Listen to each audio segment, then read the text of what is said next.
हो रही है सुन रहे हैं उत्तर प्रदेश में इस वक्त? जी सर जी। जी, तो थोड़ी गर्मी से राहत मिली होगी। हाँ सर, ये तो है ही। सर हमारा सवाल था अडानी ग्रीन एनर्जी पे। ठीक है। 169 है। 1259 के भाव पे आपने लिया हुआ है ना? 1250।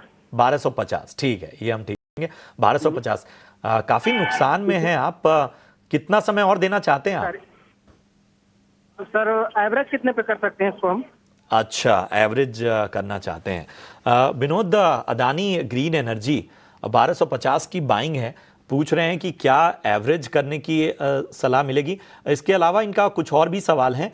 बजाज हाउसिंग फाइनेंस भी लिया हुआ है अंकित आपने? सर 1880 है 179 पे। ठीक है, और कोचीन शिपयार्ड? जी 240 है 1925 पे। ठीक है, ठीक है। तो विनोद जी, जरा आप सबसे पहले राय दीजिए, खासतौर पे अडानी ग्रीन एनर्जी पे एवरेज करने का नजरिया देख रहे हैं। 1250 की इनकी बाइंग है। अडानी ग्रीन से अगर मैं बात करूं तो ओवरऑल देखें तो इनका जो करंट कैपेसिटी है लगभग 12 गीगावाट का है और कंप्लीटली जो ग्रीन एनर्जी स्पेस में काम करती है। लेकिन इनका जो एक टारगेट है जो 12 गीगावाट का लगभग 50 गीगावाट करने का खुद का कंपनी का टारगेट है 2030 तक। मुझे लगता है वो काफी ज्यादा एग्रेसिव टारगेट है, उसके लिए काफी ज्यादा कैपेक्स की जरूरत होगी।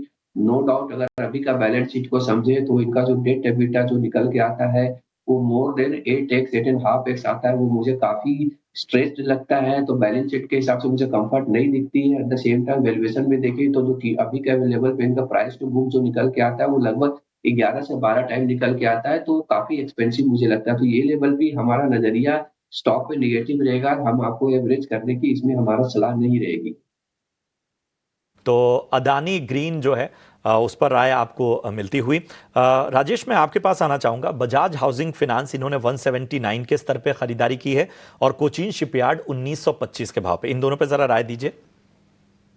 देखिए Prashant ji, Bajaj housing finance newly listed है, बट जो करंट डेटा अवेलेबल है उस हिसाब से फिलहाल 100 के आसपास बेस बन रहा है। हम देख रहे हैं कि जैन से 2-3 बार 100 के आसपास सपोर्ट लिया है, तो साइकोलॉजिकल सपोर्ट भी है। तो 100 का नीचे का स्टॉप लॉस रख के होल्ड रख सकते हैं। एक अच्छे ग्रुप की कंपनी है, तो 100 का नीचे का स्टॉप लॉस रख के डेफिनेटली बने रह सकते हैं। इमीडिएट अगर आप देखें तो 127 का एक रेजिस्टेंस है। जैसे ही 127 क्रॉस करता है तो स्टॉक में एक अप ट्रेंड स्टार्ट हो सकता है टुवर्ड्स 157 लेवल्स। दूसरा जो स्टॉक आपने पूछा है वो है कोचीन शिपयार्ड। कोचीन शिपयार्ड भी अगर आप देखें तो कहीं ना कहीं एक बेस फॉर्मेशन बन रहा है। जो रिसेंट के लोज है अराउंड 1220 के आसपास, तो वो एक सपोर्ट के जैसा ऐड कर रहा है। एंड ऊपर में जो इमीडिएट रेजिस्टेंस है वो है 1520 का। तो जैसे ही 1520 ऊपर में क्रॉस करता है तो एक स्ट्रक्चरल बॉटम देखने को मिल सकता है एंड पॉसिबली वहां से 1800 के मूव्स देखने को मिल सकते हैं। तो दोनों स्टॉक यहाँ पे बेस बन रहा है।